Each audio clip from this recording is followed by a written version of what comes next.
Okay,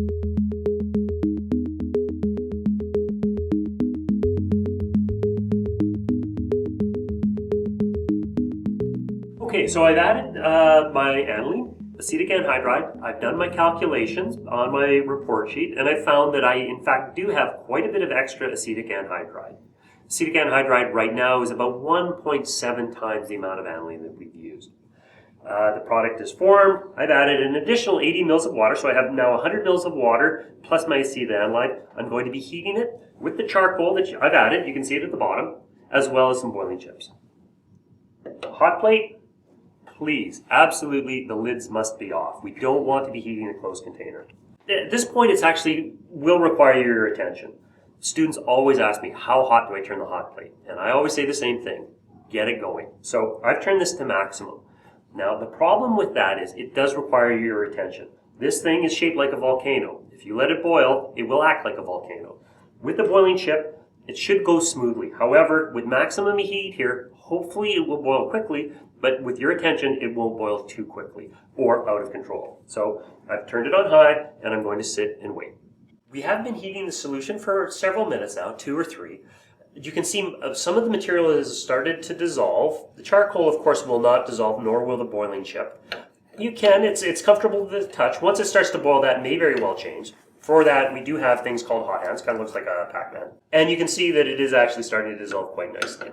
And it may actually dissolve entirely before it comes to a boil, but we're going to bring it up to a boil to show you what that looks like.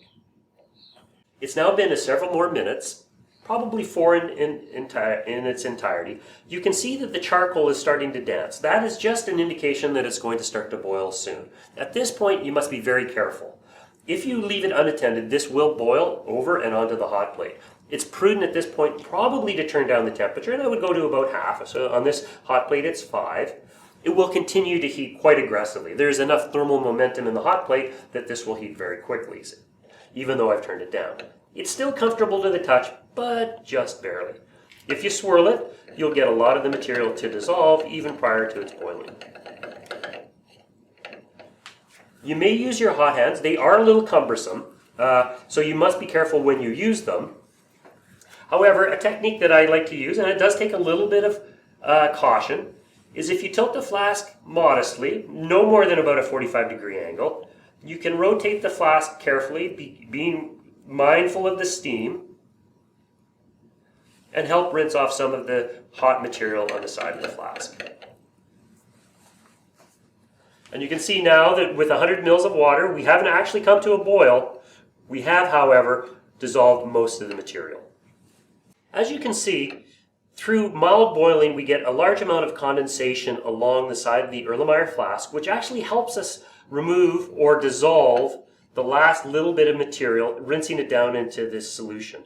If, however, you do require a little extra help, you may use a pipette to rinse down the flask to dispense the last little bit of hot solution to ensure that all of the material is in the bottom of the flask.